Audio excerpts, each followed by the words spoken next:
Bonjour les stratèges et à tous les autres, j'espère que vous allez bien. Alors la famille, je vous prie d'abord de bien vouloir partager cette vidéo partout où vous le pouvez. Faites tout ce que vous pouvez pour que cette vidéo circule, s'il vous plaît. Alors la famille, je tiens ici à venir partager encore une fois mon point de vue sur ce qui se passe au Gabon aujourd'hui depuis que le général Oligui est à la tête de notre pays. Depuis que le général Oligui est à la tête de notre Gabon, j'ai constaté, c'est un constat que j'ai fait, que la politique au niveau du Gabon a beaucoup régressé. Notre pays se porte mal politiquement. Pourquoi? Je ne sais pas en fait si c'est parce que le général Oligui aurait peur en fait des adversaires politiques. Je ne sais pas s'il a peur en fait d'avoir des concurrents politiques. Je ne sais pas. Mais vous-même vous avez vu, vous avez pu le constater comme moi au début. Il a fait tout. Il a presque soulevé monts et vallées pour amener tout le monde de son côté. Toute la classe politique gabonaise presque. Qui est encore resté? On a vu, y compris les activistes. Il a utilisé, j'ai envie de dire, tous les moyens qui sont à son possible, en fait, pour arriver à faire cela. On a vu sur la toile, par exemple, les activistes qui eux-mêmes venaient se discuter sur les réseaux sociaux par rapport à ce que le général leur donnait, d'après eux-mêmes, de l'argent. De l'argent. C'est pourquoi j'ai toujours dit aux Gabonais, en fait, que si le général avait réellement libéré notre pays, si notre pays avait réellement été libéré, jamais on n'aurait entendu parler de 100 francs CFA donnés à X ou à Y. Parce que en fait, nous étions tous unanimes sur le fait qu'on voulait que notre pays soit libre quand Ali Bongo était là. Mais pour quelle raison on devait en fait nous donner de l'argent si on est arrivé justement à ce que nous voulions tous, la famille. Parfois, il faudrait que nous essayions un peu de faire fonctionner notre bon sens. Donc, voici déjà ce qui aurait pu déjà alerter certains Gabonais, ceux-là surtout qui disent que le général a libéré le Gabon. Même voyez ce qu'est devenu la politique au niveau du Gabon aujourd'hui. Elle ne vaut plus rien. Elle ne vaut plus rien. La famille, c'est triste à dire. Il a amené toute la classe politique chez lui, dans son cercle. Je sais bien évidemment qu'il ne les a pas attachés. Ce sont des propositions qui se sont faites. Et étant donné qu'on a souvent eu non seulement une opposition contre au niveau du Gabon, parce que oui, apparemment, on n'a jamais eu une réelle opposition. On a toujours eu, en fait, c'est-à-dire que les opposants qu'on a souvent eu au Gabon sont des gens qui se sont souvent retrouvés dans l'opposition parce qu'ils ont toujours eu des problèmes personnels avec la personne qui était au pouvoir. Oui. Malheureusement, c'est ce qu'on constate aujourd'hui, de mon point de vue, de mon analyse, quand j'essaie un peu d'analyser la situation du Gabon aujourd'hui. Ils n'ont jamais été des vrais opposants. Parce qu'un vrai opposant s'oppose au système qui torture les Gabonais, au système qui maintient les Gabonais dans la misère. Or, ça n'a jamais été le cas pour eux. La preuve, une fois, le coup d'État s'est passé, malgré que nous voyons tous, on est nombreux à voir que le Gabon n'a jamais été libéré. Mais, et pourtant, ces opposants-là, ils n'ont jamais voulu démissionner de leur poste. Parce que dès l'instant qu'on les avait même nommés, au début de la transition, une fois, ils avaient dû constater qu'on est encore dans le système Bongo PDG. Si réellement ils étaient contre ce système, ils allaient démissionner tous. Mais qui a démissionné parmi eux? Personne. Pourquoi? Parce que de ce que nous voyons, on peut le conclure aujourd'hui, que ce n'étaient pas des opposants au système Bongo PDG. C'était des personnes qui avaient des problèmes personnels avec Ali Bongo, monsieur Ali Bongo, donc des problèmes personnels qui n'avaient rien à voir avec les Gabonais, ni avec le Gabon. On peut le dire aujourd'hui, la famille. Donc toutes ces personnes, bien évidemment, n'ont pas eu du mal à saisir la brèche que le général Oligui leur avait tendue. Parce que elle-même, étant dans l'opposition, elle n'était pas sincère. Les activistes, moi je les mets un peu de côté parce que ce sont pas les gens qui valent forcément quelque chose, ils ne font pas le poids. Moi je parle vraiment de ceux qui représentaient la politique gabonaise, la famille. Donc le général Oligui les a tous pris, en vidant ainsi l'opposition, la soi-disant opposition. Bien qu'elle était une opposition de façade, mais ça jouait quand même son petit rôle. Visuellement, la famille. La vie, c'est la stratégie.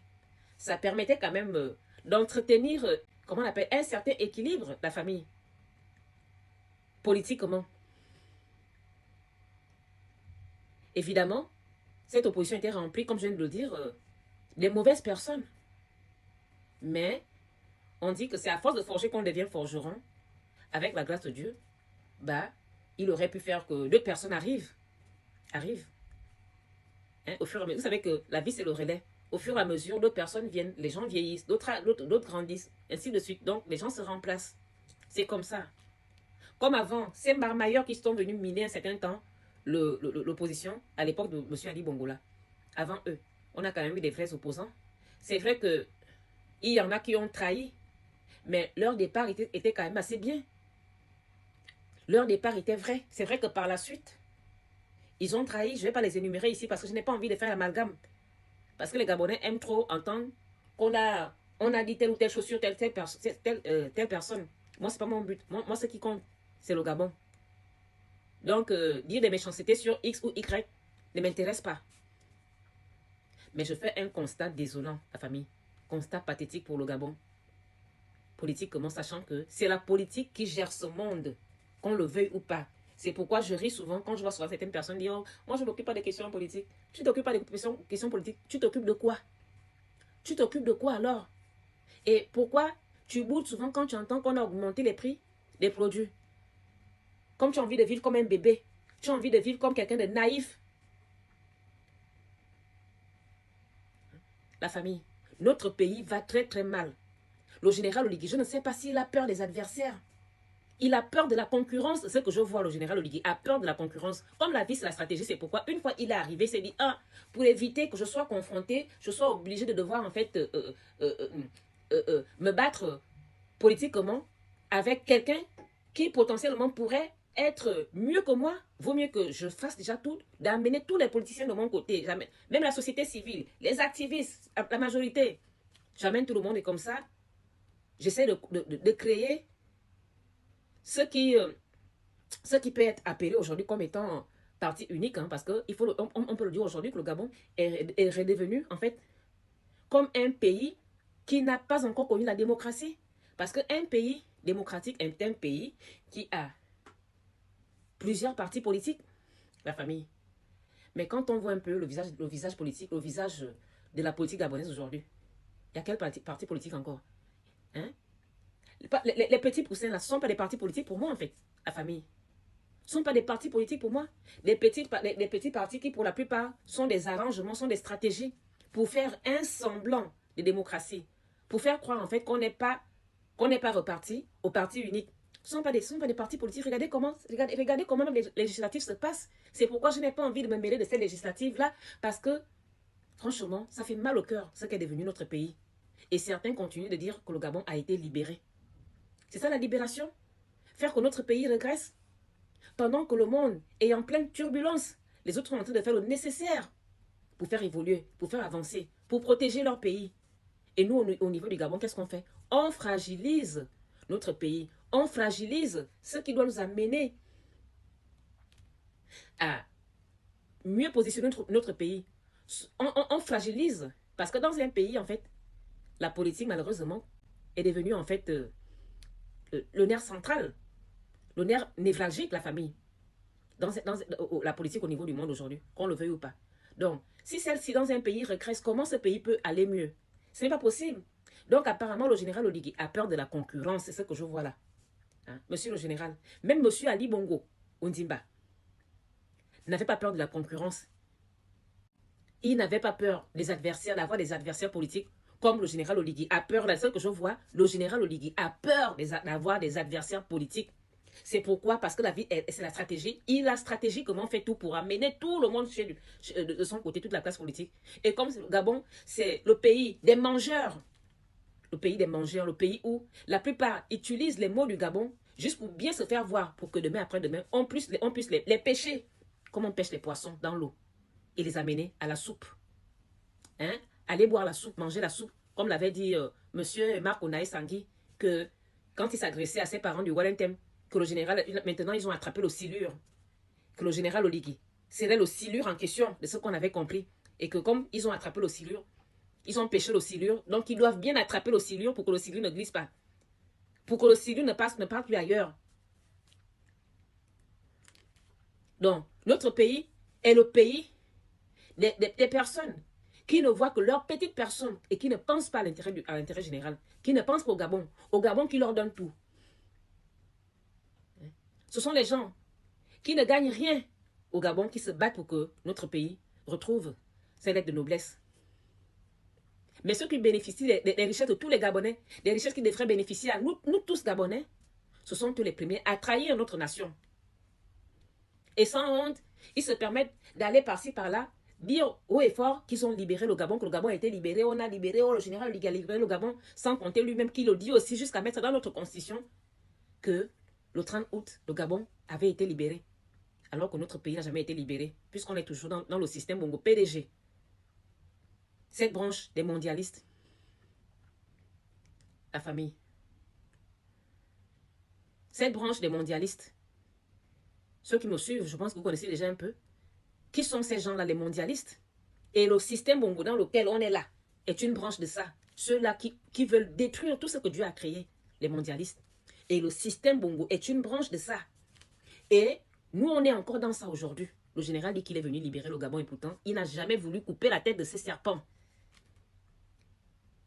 Il est là lui-même en train d'entretenir en fait le monstre qui maintient les Gabonais dans la pauvreté, la précarité, la désolation. Hein? Donc, la famille, c'est le constat que j'ai fait. Je ne sais pas pour vous, hein, mais c'est ça que moi je vois là. Que apparemment, le général Oligui a peur de la concurrence. Oui. Il n'est pas comme Ali Bongo. Parce que monsieur Ali Bongo, en 2009, il a accepté d'affronter les gens, des adversaires. Il avait des adversaires de taille. Hein. Certes, il avait réussi à manipuler les urnes, mais au moins, il avait des adversaires de taille. En 2016, il a encore accepté d'avoir des adversaires de taille. On se rappelle encore de monsieur Jean Ping. Jean Ping qui a mamaillé les Gabonais. On était derrière lui comme pas possible. Le voilà en train d'aller esquisser les pas de danse. Une fois, il y a eu le fameux coup d'État qui s'est passé au Gabon là. Le coup d'État qui, pour beaucoup de Gabonais, n'a jamais été fait pour l'intérêt du bien et des Gabonais. D'après mon analyse aussi. Oui. De ce que je vois, malheureusement, ça fait mal de le dire, de le reconnaître. Mais c'est ce qu'on voit. On ne peut pas faire qu'on voit autre chose et puis on dit autre chose. En tout cas, moi, je n'arrive pas à le faire en fait. Hein? Donc, Ali Bongo avait accepté d'avoir des adversaires de taille. Il a accepté, même si ils avaient encore réussi à manipuler comme ils avaient fait dans le Haut-Togo, en tout cas, mais enfin, peu importe. Mais il acceptait quand même d'avoir des adversaires. Hein? Parce que ça grandit la personne. Ça veut dire, en fait, ça te donne du poids, ça t'ajoute aussi du poids toi-même. Toi-même qui es candidat, toi-même qui es président. Si tu dois affronter des calibres hein, qui sont un peu comme toi, des calibres qui sont comme toi, mais normalement, c'est censé en fait te rehausser. Mais le général Oligui, je ne comprends pas sa stratégie. Je ne sais pas pourquoi. Il a trop peur, il a tellement peur en fait d'avoir des vrais adversaires. Je ne comprends pas en fait. Monsieur le général, que se passe-t-il? Et pourtant, vous êtes militaire. Un militaire, c'est quelqu'un qui, le combatif. Tu es censé être un combattant en tant que militaire. En tant que militaire, tu es censé apprécier même le fait d'affronter les gens qui sont à ta taille. Mais que se passe-t-il, mon général, monsieur le général? Pourquoi j'ai l'impression que vous avez peur des adversaires politiques? Vous avez peur de quoi? C'est pas vous dites que vous faites l'unanimité au sein des Gabonais. Pourquoi avoir encore peur? Hein? N'est-ce pas vous dites que vous avez la situation en main? Hein? Quand on a la situation en main, mais on affronte vents et marées. On affronte tout le monde en fait. Quand on dit qu'on maîtrise, vous dites que les Gabonais sont derrière vous en masse. Mais c'est très bien. Mais pourquoi avoir encore peur des adversaires? Parce que moi, ce que je vois, hein, j'ai l'impression que vous avez peur des adversaires. Vous avez peur de la concurrence. C'est pourquoi vous avez stratégiquement fait tout pour qu'on n'ait plus aujourd'hui une opposition digne de ce... Enfin, je n'ai pas envie de dire digne de ce nom parce que c'est vrai que c'est compliqué les choses de notre pays. Parce que, vous vous rappelez que j'ai pas longtemps, que je l'ai dit tout à l'heure, hein, je l'ai souvent répété, que les gens qui avaient miné l'opposition gabonaise un certain temps n'étaient pas des vrais opposants, puisqu'ils n'étaient pas opposés au système. Mais ils avaient leurs problèmes, leurs déboires avec M. Ali Bongo. C'est pourquoi ils étaient venus stratégiquement miner l'opposition gabonaise, parce que nous aussi, Gabonais, on est comme ça. Dès qu'on voit quelqu'un venir, surtout, les Gabonais aiment les gens d'argent. Les Gabonais complexés, c'est pourquoi on aura du mal vraiment à libérer notre pays. Parce que s'il faille qu'on attende quelqu'un, un homme d'argent, ça veut dire qu'on va attendre longtemps. Ça veut dire qu'on va attendre longtemps. Puisque la plupart des hommes d'argent au niveau du Gabon, si ce n'est pas tous, mais les 99% sont des gens qui sont vraiment attachés au système Bongo PDG. Oui, oui, oui. Donc, on ne peut pas compter sur eux pour s'en sortir. C'est ce qui est la vérité. Donc, les Gabonais, dès qu'ils voient quelqu'un qui a de l'argent venir dans l'opposition, allez, ils se mettent derrière la personne. Oh non, oye, oye, oye. Hein? Même s'il y avait quelqu'un là, aussi à côté, qui fait quelque chose, mais étant donné que la personne, qui est sincère, mais étant donné que la personne, en fait, n'a pas assez de moyens, mais les Gabonais ne vont pas le suivre. Ils ne vont pas le suivre. Les Gabonais suivent l'argent. Hein? Ce complexe-là aussi, il faut le vaincre. Le complexe qui fait que les Gabonais respectent les gens qui ont beaucoup d'argent. C'est pourquoi les hommes politiques vont toujours jouer avec vous. Ils vont toujours vous prendre pour des dupes parce que vous-même vous montrez que c'est ce que vous êtes en fait au final. À un moment donné, la famille. Après un certain temps, il faut pouvoir faire, enfin, tirer des conclusions, faire des constats, hein, des bilans et tirer des conclusions depuis que les Gabonais suivent les hommes d'argent, les hommes politiques ayant beaucoup d'argent. Hein, dans l'opposition au niveau du Gabon. Qu'est-ce que ça nous a donné? Ça a apporté quoi? Mais rien. On revient au même endroit, c'est-à-dire qu'on tourne en rond. Politiquement. Alors que l'heure est grave dans le monde. Les mondialistes sont en train de mettre le pied sur l'accélérateur pour faire ça dur aux gens. Et nous, au niveau du Gabon, on est là à leur merci. Aucune protection. Même pas un projet. Même pas un projet.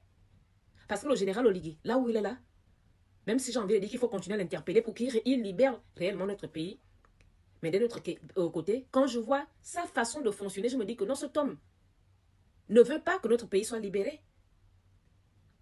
Hein, la famille. Comme je sais que le général Oligui, là où il est allé s'asseoir à l'autre fauteuil là, présidentiel là, il a maintenant pris goût au pouvoir. Il ne compte pas partir de là. Hein, parce que même 14 ans là, hein, la famille. Vous connaissez comment ça s'est toujours passé au Gabon? Si déjà il avait déjà violé sa propre charte de la transition, est-ce que c'est la constitution qui ne pourra pas violer? Point d'interrogation. Hein?